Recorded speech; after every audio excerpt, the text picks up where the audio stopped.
J'ai bien cru les amis qu'on allait passer à la casserole. J'ai bien cru avec le scénario cauchemardesque des 10 premières minutes que le Real Madrid pouvait peut-être ne pas passer les phases de groupe de la Coupe du Monde des clubs. Et ça aurait été la honte, quoi qu'on en dise. Après un match nul contre Al Hilal, dans lequel on s'est fait bouffer dans le jeu quasiment de A à Z. Pachuca qui nous met en difficulté, qui à 11 contre 10 avait largement les armes pour nous battre. Ah, je commençais vraiment à douter aujourd'hui autant des individualités que du collectif.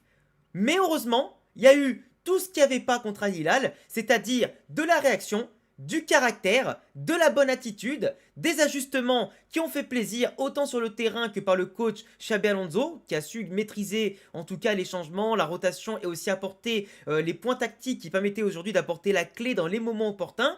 Le Real qui certes peut applaudir Pachuca, parce que le Real a quand même autant respecté l'adversaire qu'ils sont respectés eux-mêmes aujourd'hui. Victoire 3-1, qui aurait vraiment pu peut-être ne pas arriver. Et franchement, on va pas dire, mais c'était pas tranquille. Par contre, j'ai apprécié parce qu'on a vu des phases où même si certaines individualités ont failli encore saboter le plan de Xabi Alonso, j'ai vu des améliorations qui font plaisir qu'on va détailler tout au long du débrief. Et franchement, c'est de bon augure pour la suite. Si ce qu'on a vu aujourd'hui comme belle promesse à 10 contre 11, ça se met en place à 11 contre 11 et avec encore une meilleure attitude, de meilleurs automatismes, on va avoir de sacrées surprises cette saison les amis. On va avoir de sacrées surprises. Et évidemment, ça fait du bien de gagner. 4 points en attendant maintenant le match entre Al Hilal et Red Bull Salzbourg pour voir dans quelle position on se trouve. Mais c'est vrai que c'est de bonne augure pour la qualification, ça fait plaisir. Et enfin, on voit un peu des prémices de football. Enfin bref, vous me direz bien sûr en commentaire votre note sur le match. Qui est pour vous l'homme du match? Est-ce que vous avez pensé globalement qu'on soit à 10, à 11? Bref, vous me direz un petit peu ce que vous avez pensé sur les différents plans techniques, tactiques et physiques. Mais en tout cas, pour ma part, parlons vite fait des compositions. On sait qu'en face, on a une équipe qu'on a déjà affrontée durant le petit mondial des clubs 2024. On sait ce qu'ils sont capables de faire. Ils sont un peu chiants. On pensait qu'ils allaient peut-être plus jouer défensif. Au final, la situation a fait qu'ils ont joué quand même assez haut et offensif. On vient nous chercher surtout dans notre dos et avec la ligne de défense du Real qui de base était assez haute mais souvent prise de vitesse par un jeu très vertical en face et très minimaliste mais qui en tout cas nous a fait super mal. Salomon Rondon qui vous connaissez bien qui lui était un véritable poison. T'avais quand même certains joueurs en face qui étaient quand même pas mauvais techniquement, qui étaient en tout cas de sacrés rentre dedans et c'est que l'arbitre n'a pas souvent sifflé faute pour le Real, du moins en première partie du match. Donc ça a été un peu compliqué de gagner des mètres, de se faire en tout cas respecter. Mais c'est vrai que bien que le stade était acquis à la cause du Real, ben dans le jeu, ça se traduisait pas non plus par une grosse fougue dès le départ. Mais quand tu vois le 11 de départ, pourtant tu avais des belles choses. T'as quand même un choix fort, Rodrigo qui est sur le banc qui n'a pas joué du match. T'as Arda Güler qui apporte normalement cette stabilisation dans le jeu, cette technique en tout cas associée à Valverde, Tchouaméni et Bellingham. Sur le papier c'était séduisant et en tout cas sur certaines phases ça a été très intéressant. Eushen, Asensio et Garcia Alexander-Arnold sur les côtés, ça a été du classique, mais en tout cas les changements avec encore Gonzalo Garcia titulaire qui avait mérité largement des titulaires après sa belle première prestation contre Al Hilal, on partait quand même sur des bases super intéressantes dans le 11, tu vois. Avec ce 4-4-2 un peu hybride, des fois qui devenait un 4-3-3 dans les phases de jeu, franchement très bien. Par contre, il y a un truc que je comprends pas. On se chie toujours dessus dès le début du match. Contre Al Hilal, on subit. En Liga, on subissait les débuts du match. On laisse l'adversaire tirer. On subit des corners et des coups francs. On fait des fautes bêtes. Ça commence à être un peu chiant. Va falloir rentrer plus dur que ça dans les matchs, les gars. Parce que c'est pas normal. Et ça, je l'ai dit l'autre jour. Que sur corner, on défend comme des peintres. Là, quand tu vois qu'on a 8 joueurs du Real concernés ensemble et qui prennent pas le marquage, et que pendant un cafouillage, et en plus c'est un centre en retrait, c'est Rondon qui est assez intelligent par rapport aux 8 guignols que nous on a dans l'équipe, qui fait un pas en retrait, qui fait une reprise de volée. Si on prend 1-0 sur une action comme ça, c'est la honte les gars. Il la met juste à côté, heureusement pour nous, mais il n'y a personne qui prend son marquage.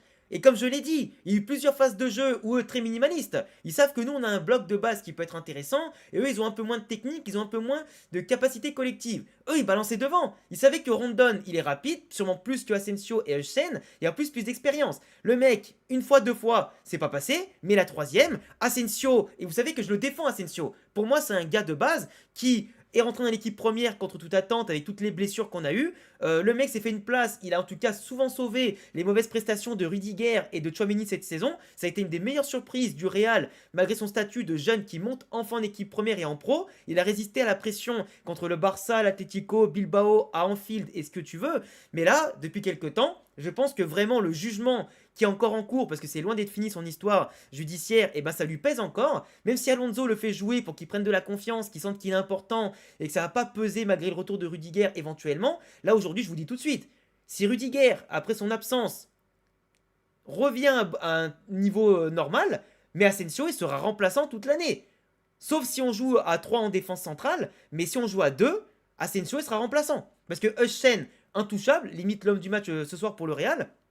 Mais en tout cas, du moins un des hommes du match pour le Real peut-être. Mais en tout cas, Asensio, il a fait de la merde. L'autre jour, le penalty aberrant, parce qu'il avait rien à faire à part juste se mettre en opposition et montrer aux joueurs qu'il était là sans le toucher. Penalty, on perd 2 points. Et là, il va le toucher à ce qu'il avait fait le plus dur, de revenir, etc. Évidemment que Rondon, il se laisse un peu tomber, il est vicelard. Mais il y a faute, il tire le maillot, il met le bras, il l'entraîne dans sa chute. Et oui, bah c'est faute, carton rouge tous les jours. Dernier défenseur, il nous met dans la colle, il nous chie dans la colle. Rondon qui nous a démoli en vitesse, qui nous prenait dans le dos, t'as Courtois qui est obligé de faire des doubles parades avec une défense qui est ultra attentiste, même avec Chouameni qui revient en défense. On est toujours sur la rupture, toujours en train de chercher le bon alignement, on est même pas structuré. Que ce soit 11 ou à 10, défensivement, on prend l'eau. Si en ce moment on affrontait le PSG, le Barça ou le Bayern ou Liverpool, ou City, on se prendrait une branlée, les gars. Si on ne restructure pas la défense, qui est encore une fois un peu le point faible de tout ça depuis le début de la saison, c'est compliqué. Et déjà que la saison elle a été maudite vraiment dans tous les niveaux, si en plus le mondial des clubs on se fait humilier, c'est chaud, tu vois. Et il y a quand même eu un bon quart d'heure où on a pris le bouillon, voire 20 minutes, et un peu plus, il y a penalty de Arda Güler. L'arbitre, il a checké à la VAR, et à mon sens, il y a quand même un petit contact qui est exagéré, évidemment. Moi, j'aurais pas sifflé, mais à 55-45, ça peut siffler ou pas. Ça peut se siffler ou pas. Enfin bref, pour moi, ce qui est dommage, c'est que le Real au début était perdu. Il a fallu du temps, en plus même à 11 contre 11, t'avais un pressing, tu trouvais pas les schémas de passe préférentiels, t'arrivais pas à développer ton football, à jouer assez haut, et après à 10, ce qui est dommage, c'est que on a un Real qui est quand même mieux joué à 10 qu'à 11, et qui en plus montrait des schémas de passe intéressants. T'as Arnold, comme on l'avait dit l'autre jour, qui va plus aller dans l'axe du jeu pour aider à faire progresser le ballon. T'as Jude, Valverde et Arda qui ont chacun leur zone, avec des fois des combinaisons qu'elles soient courtes, en tout cas pour faire progresser, avec un Arda qui des fois redescend assez bas, comme je vous le montre ici, ou un Jude qui se place en numéro 10 pour soutenir, Valverde qui circule entre les deux en général. Et vraiment, t'avais toujours ce schéma de passe où t'avais du mouvement, t'avais quand même, tu vois, des qualités. Aujourd'hui, le Real se met à courir. Surtout dans les phases où on a le ballon, il faut encore progresser dans la phase de courir quand on n'a pas le ballon. Mais en tout cas, je vois quand même du mieux. Et du coup, c'est frustrant de se dire que c'est à 10 qu'on propose des choses et pas à 11 contre 11. Et ce qui est bien, c'est que tu vois, on a subi beaucoup. Courtois a fait des arrêts, on n'arrivait pas à trop monter le bloc, on n'arrivait pas à faire des grosses occasions et les différences. Arda Güler, il a frappé au bout d'un moment, ça a été une frappe à côté, en plus une frappe merdique, sur une belle combinaison avec Jude Bellingham qui fait la remise et tout. Et c'était compliqué, il a fallu attendre la pause fraîcheur, que tout le monde se recadre, que Alonso dise Valverde et Jude, je vous veux de plus en plus proches sur le terrain, avec un Valverde un peu plus canalisé, un Jude dans le bon demi-espace, un Arda qui lui par contre a plus de liberté, un Gonzalo qui cette fois-ci se concentre à venir chercher le ballon sur la gauche. Et qu'est-ce qui s'est passé juste après la pause fraîcheur?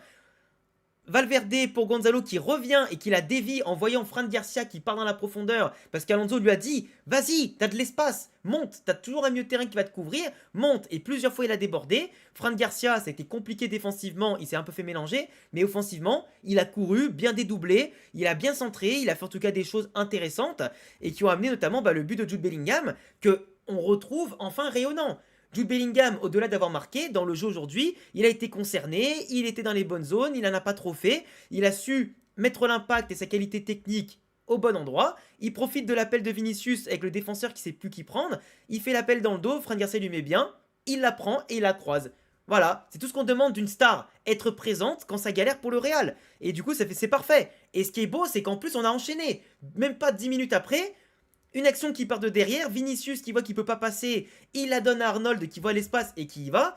Il la prend tranquillement, il la donne à Gonzalo Garcia qui, encore une fois, fait le petit appel pour sortir du marquage et la petite remise sur Arda Güler cette fois-ci et non Jude qui était plus haut. Donc tu vois, on voit bien que les joueurs ne se marchent pas dessus. On a systématiquement soit Arda, soit Jude qui sont en haut. L'un finit l'action, l'autre éventuellement la construit, et t'as Valverde au milieu. T'as plus les trois sur la même ligne, et t'en as pas un et deux. C'est vraiment, soit ils sont proches pour construire, soit après c'est l'un ou l'autre pour aller terminer, tu vois. Et ça c'est bien, ça évite que les joueurs se marchent dessus, ça ouvre les espaces, et ça permet à tout le monde d'être en mouvement. Et là, Arda Güler, après qui conclut avec son contrôle et sa frappe pied droit, c'est tout ce qu'on attendait. 2-0, tu plies le game. Tu plies le game en 6-7 minutes.